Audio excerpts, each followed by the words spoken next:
All right, so we'll get the slate up. Yes. And is it Thayil or Thayil? Thayil. Can you take it down next time? Yep. Kim Thayil, take 2.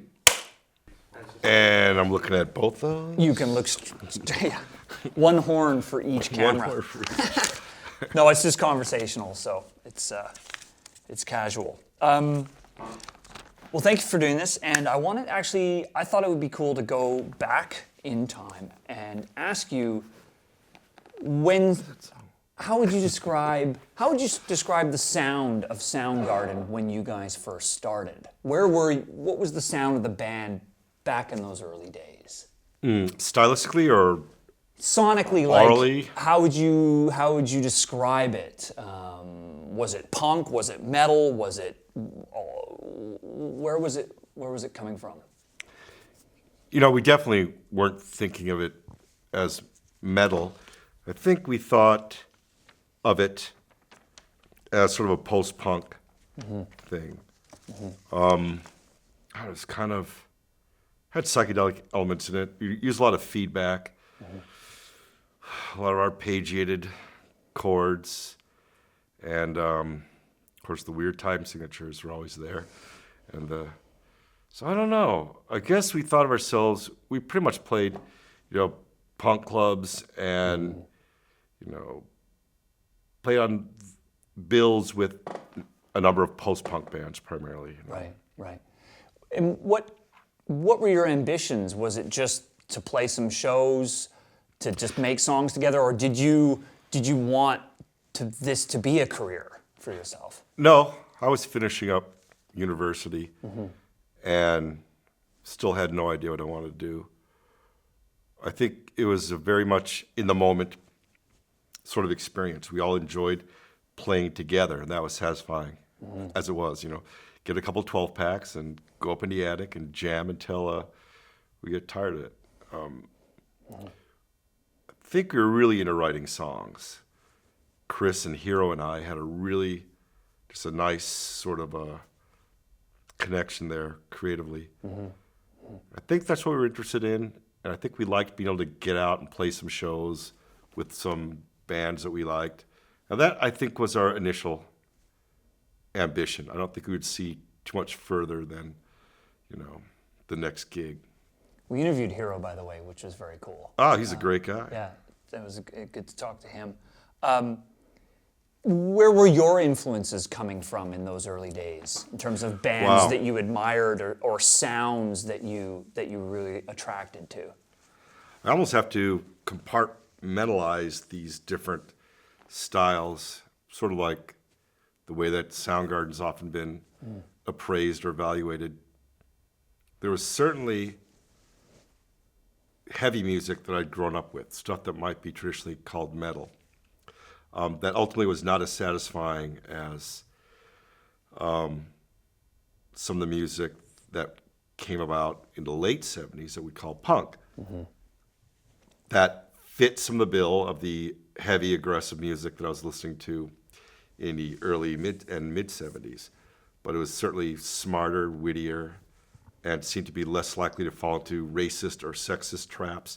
It was a little bit less boneheaded. At least that's what I thought.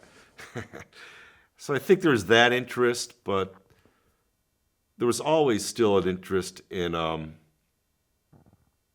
stuff like Zappa and Captain Beefheart, and I was learning a little bit more about sort of free jazz and as well noise music, like some bands from New York, like the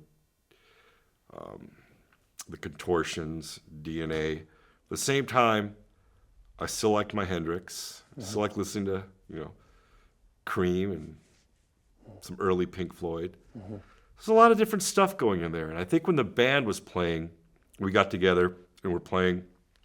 I think there was a lot of post-punk stuff that Hero and Chris and I were listening to, primarily American bands off of the SST, Homestead, and Touch and Go labels. Bands like Husker Du, the Meat Puppets, Saccharine Trust, of course Black Flag. Black Flag might have had the most pronounced influence on Seattle bands as far as developing that sort of a metal, guitar sound and sort of a looser, jammier approach. At the same time, there are a lot of British bands we really liked, and I don't know how we referred to them. They were sort of had a little gothic element, but they weren't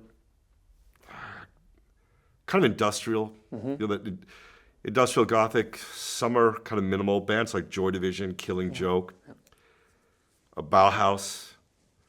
Actually, I think Bauhaus had a pretty strong influence on the way we, in our early days at least, the way we used space and the approach to the guitar. Wire was a huge influence. So you had these British bands on one hand, their early days. It's funny, all those bands I mentioned, Joy Division, Killing Joke, Bauhaus, and Wire, all ended up becoming a little bit more dance-oriented, if you know what I'm saying. For sure. When it came to... And we weren't interested in the dance direction. It was their earlier work, which, stuff on 480. The darker stuff. Yeah, dark and heavy and a little bit noisy. And when it came to the heavier bands on the spectrum, like the metal bands, who was it? Like, was it Sabbath? Was it Zeppelin? Like, what were the bands that you would consider to be from that hard rock metal side that you While were attracted Soundgarden, directly influencing Soundgarden?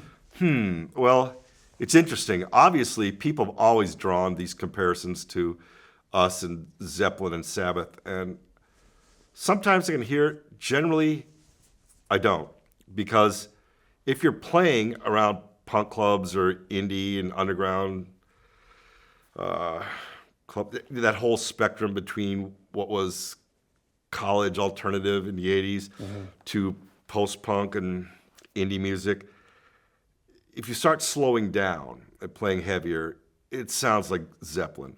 Of course, we had a singer who could sing, and that kind of that might have made it sound a little bit more like Zeppelin. But basically, that bands like Green River, Malfunction, Melvins in Seattle, we're all kind of getting that tag to a certain degree. Black Flag was even getting a bit of that. Certainly from magazines like Maximum Rock and Roll. I remember there were some guys in Maximum Rock and Roll who loved what we were doing, and then there were other guys that thought we were like this Zeppelin thing, which is sort of like the paradigm of everything that's not punk, and everything that's not indie. Believe it or not, although I was pretty well acquainted with Zeppelin and Sabbath because my friends had their records, I'd certainly heard it on the radio all the time, I wasn't really oriented towards those bands. I was oriented more toward these American hard rock, metal type bands, like Aerosmith, Kiss, and Nugent. Those bands still have some sentimental and nostalgic weight with me. They didn't really, I didn't really take them with me as I got older. But interestingly, I still hold on to Led Zeppelin. Now, I was acquainted with Led Zeppelin. I would never say it was an influence or even necessarily inspirational, growing up before I got into, more of the punk and post-punk stuff. But when people started referring to us as sounding like Zeppelin or Sabbath, and specifically Jack Endino, the producer, famous producer, has done early Nirvana, Soundgarden, and Green River. He had compared us to a band called Budgie. And I'd seen Budgie records, was not acquainted at all. So he loaned me some of his Budgie records. He was really into them. I thought, wow, it's kind of, this sort of seems like this transition, this missing link between Sabbath and Rush. As I started listening to Budgie, I thought, yeah, that's kind of cool. I can hear a little bit of that in us, I guess. So that's what got me listening to bands like, specifically Budgie, and then digging out the one Zeppelin record I had in the mid '80s and borrowing other copies from friends and really developing my appreciation for those bands in the mid to late '80s, which is pretty strange because, like I said, it kind of went backwards. So like this punk rock kid kind of rediscovering Zeppelin and Sabbath, and they weren't what led me to that. So, speaking of the mid to late '80s, as you know, I mean, the big thing at that time was when people thought of metal at that time. Either Metallica and Megadeth and Exodus and And or they thought of what was coming out of Los Angeles with the whole hair metal movement. Right. I'm talking I'm talking about a popular level. That's so funny. Yeah, I never thought of that as metal, but it was constantly referred to as metal. Isn't that strange? Yeah. Well, I felt It's the like same the stuff way. that's referred to as punk now. It's all like, it all sounds like a Rice Krispies commercial, or a soundtrack for a Scooby-Doo cartoon. How did you feel about that whole glam metal thing coming out of LA? It was what it was. I mean, I don't think they were very unabashed about it. But they were unabashed about it. I don't think they're hiding the fact that they're making music for girls. I think their deal is to write some rockin' tunes and get laid, and it showed, and it worked great. Right. But you didn't identify I don't with listen to that. I didn't listen to that crap. It was I thought it was terrible, with one exception. That was there might be a couple exceptions, but certainly Guns N' Roses. They're entirely different element. They were the real thing. They were aggressive. They were raw, and those guys all played really well. And there was another dimension, element to that band other than simply, playing the kegger. I want to ask you, I mean, being the first band out of the so-called Seattle movement, Seattle sound, whatever we want to call it, to sign to a major, what was it like for you guys to be touted, to be scouted? Oh, it's touted and scouted. Touted and scouted. Touted is the next big thing, and to be scouted by a major. Take me back to that time. You can't use that shot. I'm not doing an endorsement for these guys. It's okay. I'm filling space here as we have we do the product placement there. What was that like to be scouted by a major back at that time? I don't know. It's kind of. I mean, certainly a lot of different feelings. I think we were excited. We were kind of impressed with ourselves on some level, but that didn't translate to being eager or readily seduced by a major label. At that point, we realized that people were seeing something in us other than, they're seeing something in us, and perhaps other business interests may have had some vision of where we would end up with our careers that might have been different from our own vision. I don't think we saw as far ahead as perhaps some record companies or magazines had appraised our trajectory. So yeah, Superunknown, how had the band's sound changed or evolved by that record? What did that record sound like compared to the previous ones? To me, Superunknown had this great ambience. I mean, there are songs that had that kind of heavy riffing. I think there was another element that was introduced with songs like Fell on Black Days, Black Hole Sun. We always had a psychedelic element. It was different in our early days, pre-recording. And then around that period, it's really present in the ambience, the room that is present in Superunknown as opposed to Bad Motorfinger. Bad Motorfinger has more of a visceral sort of a presentation. It's very much punctuated, aggressive, and driving. Bad Motorfinger I always thought sounds great in a car. Superunknown is great with headphones. Right. And I think that's where it was. We're incorporating some of those elements in the songs and certainly in production. So why do you think that record, and particularly the song, I guess, Black Hole Sun, really did catapult you guys yet again into another level of exposure, record sales, success, all those kinds of things? Why do you think Superunknown did that? I think there's some songs that had sort of an epic quality to it. Certainly, Black Hole Sun. On the album, you had songs like Limo Wreck and 4th of July that they were dark, but they're also beautiful. There's vocals went from that higher register that you would see on Louder Than Love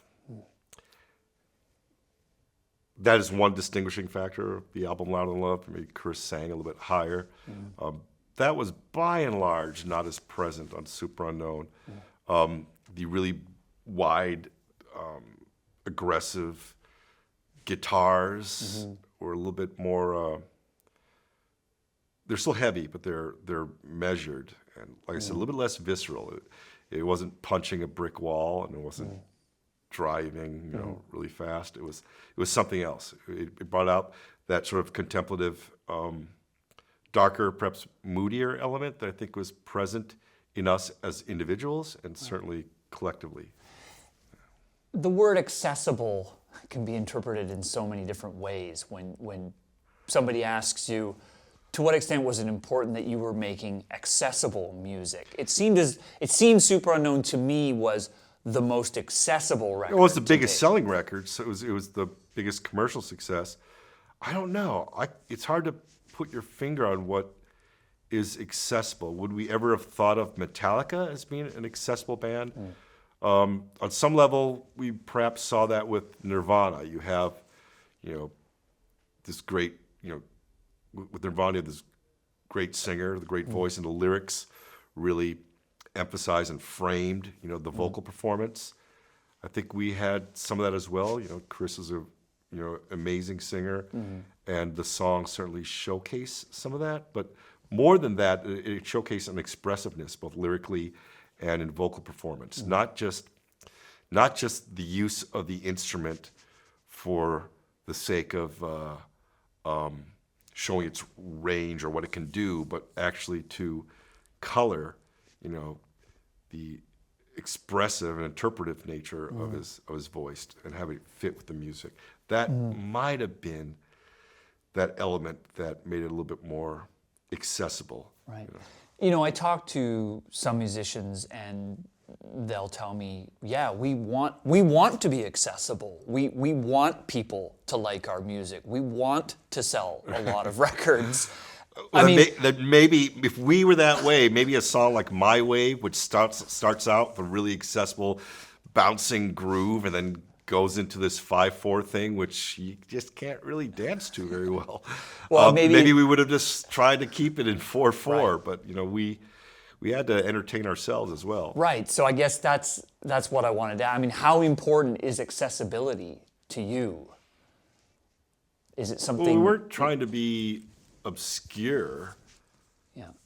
We weren't trying to, once again, patronize the established, hard rock market. I think we were trying to be ourselves, and I think whatever any of the individuals in the band were doing in terms of writing or performing was generally toward the audience of the other members of the band. I think we're our own biggest critics and our own biggest fans. Again, moving forward from there, I think another kind of puzzle, I guess, of this story we're trying to solve. Yeah. And it was kind of hard for us to write party music. I don't think we were that way as individuals or as people. And it certainly wasn't danceable, and it wasn't really party music. So it might not be a great soundtrack for one's courtship or one's social endeavors. So the record did pretty well, considering we weren't trying to be the soundtrack for your good times. Yeah. The story of grunge has been told before, and I guess one major moment, of course, in this story is the death of Kurt Cobain. Now, his death declared the end of grunge for many people in the media, and maybe for a lot of fans too. But what I find interesting, if we step back and sort of look at what happened, is you guys and Alice in Chains went on to make records. Well, biggest selling record. And went on to make the biggest selling records of your career. The biggest selling record of our career was released probably a few weeks before Kurt left. And apparently grunge... And then it went on to be the huge thing it was after Kurt. And apparently grunge was dead. So Maybe we weren't grunge. I don't know. Well, I wanted to ask you, so what... There's a distinct difference between Pearl Jam and us and Nirvana and Alice in Chains. There's certainly some similarities, but it's definitely a difference as well. So I don't know. Maybe grunge was always a misnomer or a label that didn't necessarily fit. I mean, you can aspire to being metal and picking up on all the, all the elements and conditions with which you fit the metal rules. You can aspire to be punk or garagey and embrace those elements and those rules. I don't think that we were. I think we were just kind of making it up as we went along and appealing to ourselves. So did it matter to you that this thing that was called grunge was apparently now dead? I mean, did that factor into your no, thinking? because it mattered more to me that Kurt was dead. It mattered more to me that we would not see any more performances from one of our favorite bands, which was Nirvana. That was a great loss. The label grunge, that's important to record companies for marketing. Perhaps it's important to magazines to determine their editorial policy and who they might put on the cover of their magazine. Though that was not important to us. The loss of Nirvana was important. We were never even really quite sure that grunge even came into being, let alone became extinct. Do you remember the first time you heard the term? Yeah, I think it was just something casual. I remember Jack Endino, the producer, using the term. I remember Jonathan Pondman at Sub Pop using the term, and loosely, just in general, to refer to the acts that they were working with and releasing or producing. They had a hard time using the term as well, and I think whenever they used the word, they'd use it tongue in cheek, with a bit of a smirk. I think if there was a band that embodied grunge from amongst all those, maybe Mudhoney did, but I don't think they care too much about the label. Well, we've all acquiesced to it now. It's just like, grunge, okay. Whatever it is. Yeah.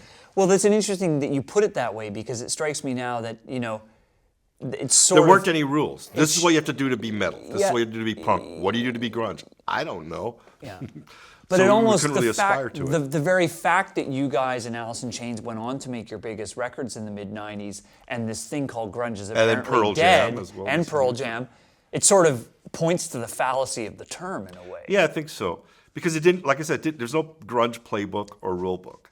Very last question is something I like to ask most prominent folks within the story of rock and metal.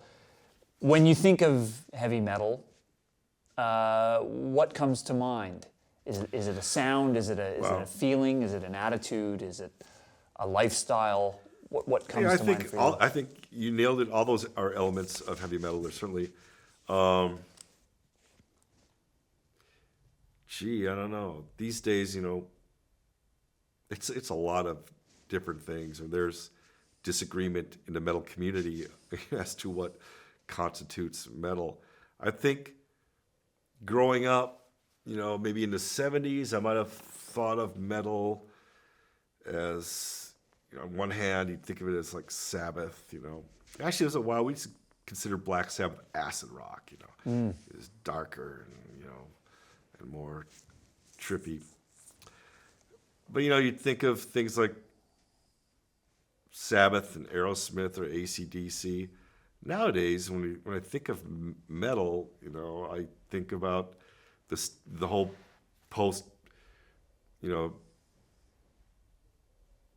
do you call it? The new wave of British metal. I think of Iron Maiden and even bands like Discharge. Then you think of the American bands that were influenced by that. Like Exodus, and Metallica, and Anthrax. And I think now I think of metal, I picture Metallica and Anthrax and Slayer. Although that certainly isn't the metal community these days. But if you're asking what does it evoke, or what kind of image does it elicit, I saw that the image of the headbanging fans in the front row, and I think metal in the 70s was a little bit looser and freer and had this sort of psychedelic element and a trippy element and a darkness. I think metal these days, or the metal from like the late 80s through much of the 90s was a little bit more proficiency oriented and I don't want to use that particular adjective. But I think if you want to look at the standard in musicianship and proficiency in the pop music world, you probably look at metal when you're talking about guitarists and drummers and stuff like that. I think that's important to the metal of the 80s and 90s, maybe overemphasized. But thank God you had things like, some of the stoner rock bands that came out and were really tipping their hat once again to some of the stuff that was going on in the early and mid 70s. I mean, how should good metal make one feel? I mean, is another way to look at it. What's the impact of it? Good metal makes me feel it I know that most people receive it on a visceral level. It's definitely very physical. It's something that I know athletes are really charged up by metal prior to their competition. I think some people are oriented towards what you listen to when you're driving or visceral, very physical things like sex and driving and athletic competition. And I rarely listen to music for that kind of, physical appeal, but metal and good metal always has this other element and more of a, it certainly has some emotional element and there is an artistic element there that's present as much as metal heads like to deny it. A lot of the good bands have an arty element to them. There's this sort of a psychic, damage that can be done, that can be brought out. The good metal sounds great on your headphones as well as in your car. Awesome. Thanks, Kim. That was great.